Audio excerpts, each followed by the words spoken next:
The magic of patina. Don't you just love it? We're going to do some today. In one of my last videos, we made this soft soldered starburst pendant, and this is a large version of a pendant that I make. I usually make it a lot smaller, but for the sake of making a video and for you to be able to see how I make it, I made it a lot larger. But we're going to add a patina now, so I'm using some black patina. I have an old plate and I have an old brush, and I only ever use that plate and that brush for patina.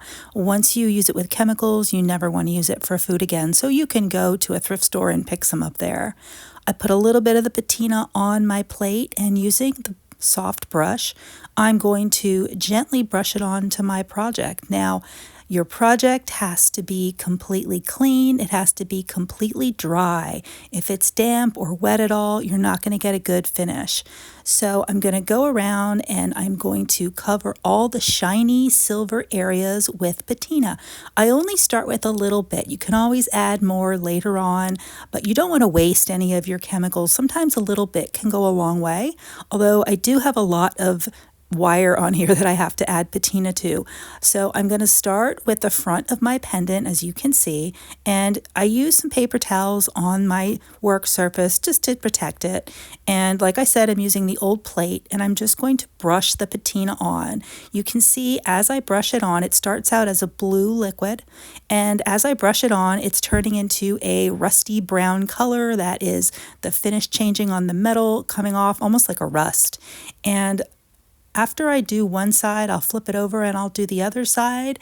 And you need to make sure that you get, like I said, the shiny areas. So you need to turn your project so you get like not just the top and the bottom of the wires, but the inside of the wires. And I did a lot of decorative soldering on this piece, so I want to make sure that I go over all those drops of solder, all those decorative drops of solder as well. Now I'll go over a few of my rules for patina. Like I said, your project should be completely clean and completely dry.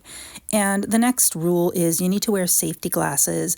And if you're working with a kind of a small project or something that's like really big, like this one I consider pretty big, you probably want to wear gloves, especially if it has a lot of components. Like this one has tons of wires, so I'm not going to be able to keep it off my hand. So just wear a pair of gloves and have a lot of paper towels on hand. As you can see at this point, I kind of don't have any more clean patina left, and I need a little bit more. So I'm just going to wipe up my plate and my brush, and I'm going to reapply a little bit more patina. So I'm going to pour a tiny little bit more on my plate, just about the size of a dime is what I go for. And sometimes, I get a little bit more on there, but you don't want to use too much, just a little bit at a time. And you can see it's blue, and then it's instantly going to turn my silver black. So I have a little bit more now, and I can go over it. Now, sometimes if you start to run out of patina, like before I cleaned my plate, you could see it was like really dirty. You're not going to get a good black finished on your entire project. Some of that might be like grayish or brown, so you want to make sure you use enough. My next rule for patina is you never ever pour the patina in the lid of your patina bottle and dip your brush in there. You never dip your brush into your patina bottle. You will contaminate the entire bottle. Even if you're using the lid, it's going to contaminate the bottle. So that's why you always want to pour it on a plate. Like I said before, go to a thrift store. Get a plate for under $1. Use the same plate every time you use patina, but don't ever use it for food. And the same goes with the brush. And if you also use a copper patina for other projects, because you can buy patina for solder in black or in copper, you always want to use a different brush. You can use the same plate.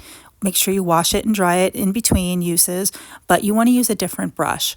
So here I am finishing this up. I did the front, I did the back, I went over all silver areas, and my next rule is I like to set my project aside after the patina is all on. I will put it on a paper towel and I'll let it set for just about 5 minutes, sometimes 10 minutes. I'm not going to let it sit on there for too long, and you also don't want to just like rinse it off right away, because you want to let that patina set in there. Like I said, 5 to 10 minutes is pretty good. It'll start to dry on there. You can blot it off a little bit if you like, if it's like really soaking wet. And once it's finished, then you can take it to your sink, use a soft fingernail brush, a little bit of dish detergent and some running water, and I'm going to rinse it off, and then I'm going to scrub it up a little bit. So just being very gentle with my project. I'm going to get a nice lather up with the soap, and some of the patina is going to come off when you do this. You're going to see that the soap bubbles are going to be a little bit gray or a little bit dark, and that's normal. Some of the patina is going to come off with every step after this. So when I wash it, some's going to come off. When I polish it, some is going to come off. And you want to do that because you don't want to wear it and like have that excess patina come like on your clothes, right? So you want to make sure that you have the finish perfectly done when you're all finished with your piece of jewelry. So you don't want to skip any of these steps. It's really important to get your finish on there right and to do it the right way. And I'm always surprised when I see people make jewelry and they don't finish it. They don't polish it, or they don't like polish their patina, that kind of thing. So it's like really important. It just makes your jewelry more professional. So here I washed it up and I rinsed it off, and I'm just going to blot it with a paper towel to dry it. This is kind of a delicate piece because of all those long wires. Like I said, I usually make this in about half of this size or less. So this is a really large version, but you know what? It's easy for you to see this way, and it's easy for me to make for you to see this way. So I have it all dried off, and then I'm going to hit it with some steel wool. And that is because we're going to remove the patina on the raised areas, and the patina that sinks into those recessed areas and those crevices is going to remain.